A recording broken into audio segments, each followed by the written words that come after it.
Request है और ये मेरी वीडियो हायर अथॉरिटी तक पहुंचनी चाहिए। आपके पास जितना टाइम है 5 दिन 6 दिन है, 5 दिन 6 दिन के अंदर मुझे अपने व्यूज़ दिखाए जाएं। मेरी प्रॉब्लम का सलूशन अगर आपके पास है तो आप बताएं कि आपके पास सलूशन अगर नहीं है तो आप बता सकते हैं कि हमारे पास सलूशन नहीं है। नेक्स्ट कदम फिर कैसा होगा, अच्छा होगा या बुरा होगा।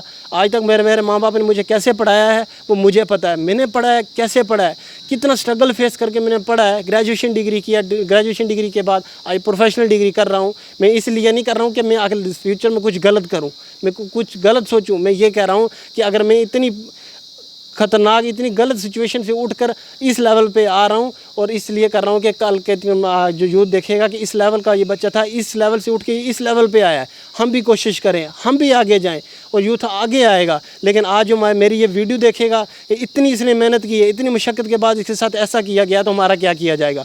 हमारे गरीबों के साथ इंसाफ होना चाहिए, हमारे गरीबों के बच्चों के साथ इंसाफ होना चाहिए। अगर आपके पास इंसाफ नहीं है तो आप बोल दें हमारे पास गरीबों आपके लिए इंसाफ नहीं है, तो हमें छोड़ दें, हमें अपने हक पे जीने दें, हमें अपने। मंधार हवेली डिस्ट्रिक्ट पुंछ से हमारे साथ मोहम्मद मेहताब चौधरी जी मौजूद हैं, जिनको IRP 14 बटालियन में जो पोस्टें निकाली गई थी स्पोर्ट्स कोटा के अंतर्गत, वहाँ पे क्या कुछ इनके साथ गलत हुआ है, इनसे बातचीत करेंगे और क्या दिक्कतें परेशानियाँ इनको आई हैं। कल ये फ़िज़िकल टेस्ट देने के लिए आए थे लेकिन इनका फ़िज़िकल वहाँ पे हुआ नहीं, क्या कारण है इसके पीछे, इनसे जानते हैं।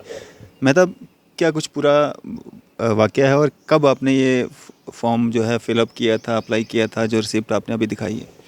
सर बहुत बहुत शुक्रिया। मैं सबसे पहले आपका शुक्रिया अदा करना चाहता हूँ कि जिन्होंने अब आपने कीमती टाइम निकाल के मेरे पास आए और मेरी प्रॉब्लम को सॉल्व किया और मेरी प्रॉब्लम को समझा।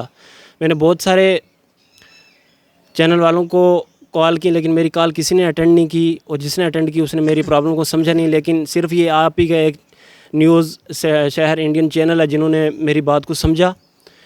और मैं सबसे पहले हॉनरेबल गवर्नर साहब से, हॉनरेबल IGP सर से, हॉनरेबल DGP सर से रिक्वेस्ट करता हूँ कि मुझे इंसाफ मिलना चाहिए। मैं एक बॉर्डर बिल्कुल डिस्ट्रिक्ट पुंछ के विलेज मंधार का रहने वाला हूँ और बिल्कुल बॉर्डर लाइन के ऊपर का रहने वाला हूँ। जिसने इतनी कठिन मुश्किल वक्त से निकाल के आप बॉर्डर के हालात को समझते हैं कि बॉर्डर के हालात कैसे हैं, वहाँ की क्या सिचुएशन है। उस सिचुएशन से निकल कर मैंने ग्रेजुएशन जो कि जालंधर से DAV यूनिवर्सिटी से अचीव किया और उसके बाद में स्पोर्ट्स के अंदर मैंने कबड्डी जो मेरी प्रोफेशनल गेम है और साथ में एथलीट भी हूँ सर। मैंने ऑल इंडिया इंटर यूनिवर्सिटी खेला और जो यहाँ पे फॉर्म लगे थे स्पोर्ट्स कोटा के उसके अंदर मैंने अप्लाई किया 14 बटालियन के अंदर SPO भर्ती के लिए। और सर उसके बावजूद उसके बाद जब मेरे फॉर्म अप्लाई किया, फॉर्म अप्लाई करते टाइम मुझे बोलने लगे कि बेटा आपकी तो ग्रेजुएशन है, ग्रेजुएशन के साथ आपने खेला भी अच्छे लेवल पे है, तो आपका जब मेरिट बनेगा तो आप अगर आपका फ़िज़िकल क्लियर हो जाता है तो आप इसके अंदर आपका नंबर आ सकता है, आने के चांस हैं। IRP 14 बटालियन में एज SPO लगाने थे? एज SPO कितने लोग लगाने थे? सर इसमें तो फॉर्म तो काफ़ी लगे थे लेकिन इसके अंदर जो पोस्टें थी 55 पोस्टें थी, 55 पोस्टें थी। और 55 पोस्टों के अंदर भी सर अगर मेरिट बने तो वो मेरिट की बात पहले है। सर मेरे पास रिकॉर्डिंग मौजूद है, मेरे पास व्हाट्सअप की चैट मौजूद है। और जब मैंने यहाँ पर मुझे पता लगा कि ऐसे ऐसे इनका नोटिफिकेशन आ चुका है, जब मैंने इसको चेक किया, साइड पे चेक किया, साइड 15/3/2022 को आपने फॉर्म जमा करा दिया? Yes sir. फिर क्या हुआ उसके बाद? उसके बाद सर इन्होंने मुझे बोला कि आपका ये जो फॉर्म है ये आज लिया जाएगा और आपको इस भर्ती का, हमने बोला सर किस चीज़ पे पता लगेगा। इन्होंने बोला आप हमें अपना फ़ोन नंबर दे दो, आप हमें ईमेल दे दो, हम आपको इन्फॉर्म कर देंगे जिस दिन आपका फ़िज़िकल टेस्ट होगा। सर फ़िज़िकल टेस्ट होने से पहले इन्होंने लिस्ट निकाली और हमें पता नहीं लगा और कोई फ़ोन नहीं आया, कोई मेल नहीं आई हमें। उसके बाद सर जब मुझे पता लगा, मेरा फ्रेंड है उसने मुझे बोला कि आपने जो स्पोर्ट्स कोटे के अंदर फॉर्म लगाया था उसकी आप नोटिफिकेशन आ चुका है, आप अपने उसमें नंबर देख लो। मेरा नंबर है ये 348 नंबर है सीरियल नंबर, और मेरा 348 नंबर सीरियल नंबर में जब नहीं आया, मैंने देखा मेरा नंबर नहीं आया है, मैंने तुरंत उसी टाइम जो हेल्पलाइन नंबर दिया गया था इन फॉर्म के ऊपर, जो एडवर्टाइज के ऊपर फॉर्म नंबर दिया गया था, फ़ोन नंबर, उस फ़ोन पर मैंने कॉल करके मैंने उनसे ये जानना चाहा कि मैं सर ऐसे ऐसे मेरे फॉर्म रिजेक्ट हुआ है, क्यों नहीं हुआ, मेरा फॉर्म क्यों रिजेक्ट हुआ है। उन्होंने बोला बेटा आपके जो पार्टिसिपेट सर्टिफिकेट है उसके ऊपर पार्टिसिपेट जिसमें आपने किया है उस पर नाम मेंशन नहीं है, उसके बाद जो ऑर्गेनाइज़र हैं उनका नाम मेंशन नहीं है, इस पे मेंशन है। North India all India inter university kabaddi men championship Rohtak Haryana organise by MDU Rohtak Haryana. और इतना कुछ होने के बावजूद, ग्रेजुएशन होने के बावजूद मुझे बोलने लगे कि आप स्टेट से, आज स्टेट की बात कर रहे हैं जबकि आज स्टेट नहीं रही है, आज एक यूटी है, यूटी के तौर पे। और मुझे बोलने लगे कि आप यहाँ स्टेट से तो नहीं खेले हो, तो लेकिन सर स्टेट से, इंटरनेशनल स्टेट से खेला जाता है, नेशनल स्टेट से खेला जाता है।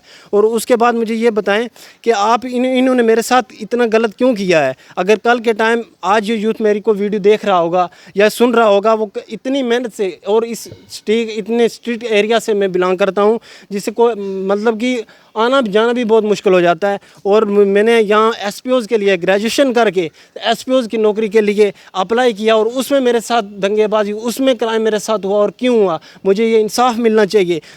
जो फ़ोन पे आपकी बात हो रही थी हेल्पलाइन नंबर पे, वो किसके साथ हो रही थी और क्या पूरा क्या मामला हुआ? पहले तो मेरी ऑफिस में बात हुई। ऑफिस वालों ने मुझे बोला कि ऐसे आपने जो फॉर्म लगाया था वो रिजेक्ट हो गया। मैंने जब उनसे बात की और उन्होंने सर्टिफिकेट के बारे में इशू बताया, मैंने उनके बारे में जब सर्टिफिकेट के बारे में मैं बात की तो वो बोलने लगे बेटा हमारे पास इसका कुछ नहीं है, आप कोच से बात करें। जब कोच सर, उनका नंबर है, नाम नहीं मुझे आता, उनका नंबर है मेरे पास सर, कोच साहब का। मैं नंबर आपको बताता हूँ।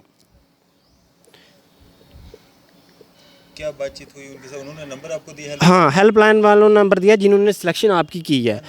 नंबर है 9419234359। ये नंबर है कोच साहब का, जिनसे मेरी बात हुई और मुझे बोलने लगे आपका ये फॉर्म इसलिए हमने रिजेक्ट किया है कि आपकी जो सर्टिफिकेट है वो इनवैलिड है, वो वैलिड नहीं है और वो रिकॉग्नाइज यूनिवर्सिटी से नहीं है। मेरे पास रिकॉर्डिंग है, ये DAV यूनिवर्सिटी जालंधर है जो इसमें आप देख सकते हैं कि किस लेवल की यूनिवर्सिटी है, किसकी नहीं है। आप खुद से देख सकते हैं कि मैं आपको शॉर्टली में बताना चाहता हूं कि कोच साहब ने मुझे बोला कि आप जो है स्टेट के स्पोर्ट्स अथॉरिटी से आप नहीं खेले हो तो आपका ये फॉर्म नहीं लगेगा। और मुझे ये भी उन्होंने बोला कि आपके को क्या फ़ायदा है इसमें पार्टिसिपेट करने का, क्या फिज़िकल क्या दोगे, कि पहले ही हमारा नंबर जो है आ चुका है, हमारे स्टूडेंट का पहले ही उनके मेरिट बन रहा है। सर अगर मेरिट के बाद तो पहले तो मेरी फ़िज़िकल लेना, और अगर फ़िज़िकल नहीं भी लेना था, अगर इन्होंने मेरा फॉर्म रिजेक्ट ही कर देना था सर, मुझे उससे कोई दिक्कत नहीं है। फ़िज़िकल भी मेरा रह जाता सर, मुझे उसमें कोई दिक्कत नहीं है, मेरा नाम भी नहीं आता, मुझे कोई दिक्कत नहीं है। मुझे इन्होंने पहले फ़ोन पे बताया कि आप आ जाओ फिज़िकल के लिए। मैं पुंछ से चल के यहाँ आया। जब मैं सुबह पहुँचा, पहले हमने सब अपने डॉक्यूमेंट चेक करवाए सर। इन्होंने बोला ठीक है वैलिड है। यस सर, हाँ आपका हो जाएगा। 4 दिन का टाइम सर, एक सर्टिफिकेट को वो कैसे कोच हैं जो एक सर्टिफिकेट को 4 दिन लगाते हैं वेरीफाई करने में, और 4 दिन के बाद मुझे बोलते हैं होपफुल आप ऑफिस में फ़ोन करो, होपफुल आपको अलाउ किया जाएगा फ़िज़िकल टेस्ट के लिए। और जब मैं फ़िज़िकल टेस्ट के लिए गुलशन ग्राउंड जम्मू में पहुंचा, तो जम्मू में पहुंच कर मुझे अंदर पहले ग्राउंड में नहीं जाने दिया।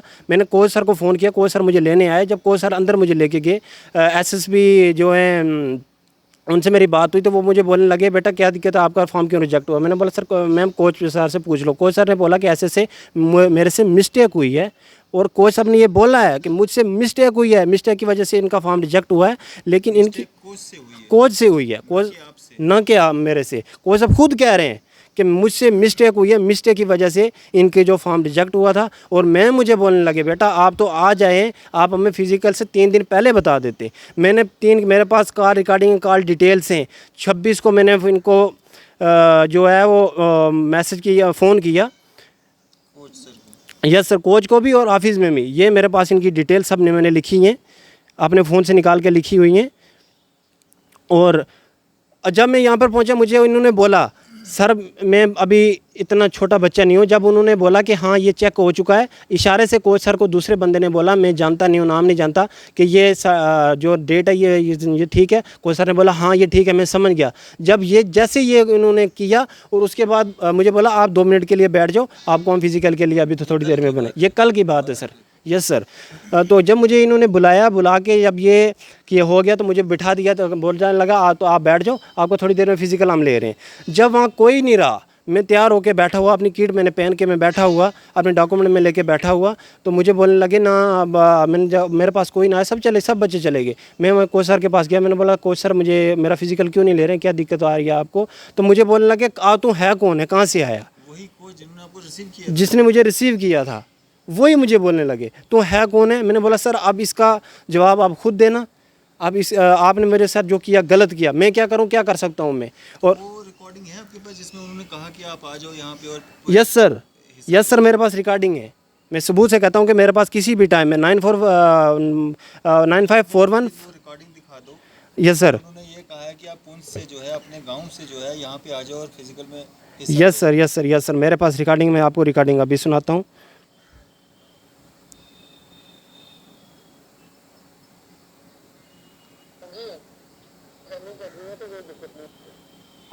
नाम आ जाएगा अभी Yes, sir. कोई आपका कंफर्मेशन नहीं है तो उस दिन रनिंग है ना।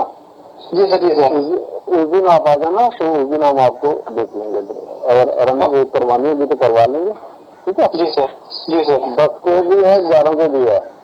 जी जी सर जी। Okay sir thank you so much. आपने ये रिकॉर्डिंग सुनी है, इसके बाद भी और भी मेरे पास सब रिकॉर्डिंग है। तो इन्होंने बोला कि आज फिज़िकल के लिए आ जा, मैं फ़िज़िकल के लिए आया और फिज़िकल मेरा इन्होंने नहीं लिया, मुझे यहाँ से भगा दिया। अगर कल के टाइम में कोई गलत कदम उठाता हूँ या गलत कदम कैसे ना उठाऊँ सर, इतनी मेहनत करके, इतनी जद्दोजहद करके, इतने बॉर्डर एरिया से बिलोंग करते हुए, और उसके बावजूद मुझे इन्होंने इतना चकमा दिया, इतना पहले ही इन्होंने ये बोल रहे हैं, रिकॉर्डिंग के अंदर बोल रहे हैं कि हमने तो बच्चे पहले ही, हमारे बच्चे जो हो चुके हैं, आपका नंबर आना बड़ा मुश्किल है। ये कैसे सर पहले बोल सकते हैं कि आपका नंबर आना मुश्किल है? इन्हें क्या पता है किसके पास क्या है? तो उसके बाद मेरी इनका बातों का इन्वेस्टिगेशन किया जाए और इनके खिलाफ़ कड़ी से कड़ी कार्रवाई की जाए, मेरी ये रिक्वेस्ट है। और ये मेरी वीडियो हायर अथॉरिटी तक पहुंचनी चाहिए। आपके पास जितना टाइम है, 5 दिन 6 दिन है, 5 दिन 6 दिन के अंदर मुझे अपने व्यूज़ दिखाए जाएं। मेरी प्रॉब्लम का सलूशन अगर आपके पास है तो आप बताएं कि आपके पास सलूशन अगर नहीं है तो आप बता सकते हैं कि हमारे पास सलूशन नहीं है। नेक्स्ट कदम फिर कैसा होगा, अच्छा होगा या बुरा होगा। आज तक मेरे माँ बाप ने मुझे कैसे पढ़ाया है वो मुझे पता है। मैंने पढ़ा है, कैसे पढ़ा है, कितना स्ट्रगल फेस करके मैंने पढ़ा है। ग्रेजुएशन डिग्री किया, ग्रेजुएशन डिग्री के बाद आज प्रोफेशनल डिग्री कर रहा हूँ। मैं इसलिए नहीं कर रहा हूँ कि मैं आगे फ्यूचर में कुछ गलत करूँ, मैं कुछ गलत सोचूँ। मैं ये कह रहा हूँ कि अगर मैं इतनी ख़तरनाक, इतनी गलत सिचुएशन से उठकर इस लेवल पे आ रहा हूँ, और इसलिए कर रहा हूँ कि कल के जो यूथ देखेगा कि इस लेवल का ये बच्चा था, इस लेवल से उठ के इस लेवल पे आया है, हम भी कोशिश करें, हम भी आगे जाएं और यूथ आगे आएगा। लेकिन आज जो मेरी ये वीडियो देखेगा, इतनी इसने मेहनत की है, इतनी मशक्क़त के बाद इसके साथ ऐसा किया गया, तो हमारा क्या किया जाएगा? हमारे गरीबों के साथ इंसाफ होना चाहिए, हमारे गरीबों के बच्चों के साथ इंसाफ होना चाहिए। अगर आपके पास इंसाफ नहीं है तो आप बोल दें हमारे पास गरीबों आपके लिए इंसाफ नहीं है, तो हमें छोड़ दें, हमें अपने हक पे जीने दें, हमें अपनी आज़ादी की ज़िंदगी फिर गुजारने दें। कैसे गुजारनी है हमने, कैसे नहीं गुजारनी है। उम्मीद करेंगे जिस तरह से मोहम्मद मेहताब चौधरी के साथ जो कुछ पूरा वाक़या हुआ है, इसमें कहीं ना कहीं जांच भी होगी और जांच के बाद इनका जो राइट है वो इनको मिलना भी चाहिए। अगर इनके साथ इनका जो सर्टिफिकेट है वो वैलिड है, इनकी जो डिग्रीज़ हैं वो वैलिड हैं, फिर क्यों नहीं इनको पार्टिसिपेट करने दिया? फिज़िकल टेस्ट इनका हो जाता, उसके बाद अगर ये वहाँ पे रह जाते इनको भी दुख नहीं लगता। लेकिन इनको पुंछ से जो है यहाँ पे बुलाया गया, आप आइए और पार्टिसिपेट कीजिए फ़िज़िकल टेस्ट में, लेकिन यहाँ पे इनको बिठाया गया, इनका टाइम वेस्ट किया गया, इतनी दूर से ये यहाँ पे आए, फिर भी इनका फ़िज़िकल टेस्ट जो है वो नहीं करवाया गया और इनके साथ मिसबिहेविंग भी जो है वो की गई है। उम्मीद करेंगे जांच होगी और जांच के बाद इनको फ्रूटफुल कोई जो है खबर भी सुनने को मिलेगी। इसी तरह की मज़ीद अपडेट्स के लिए आप देखते रहें न्यूज़ सैर इंडिया। मैं अरफाज़ अहमद डैंग, कैमरामैन शाहनवाज के साथ।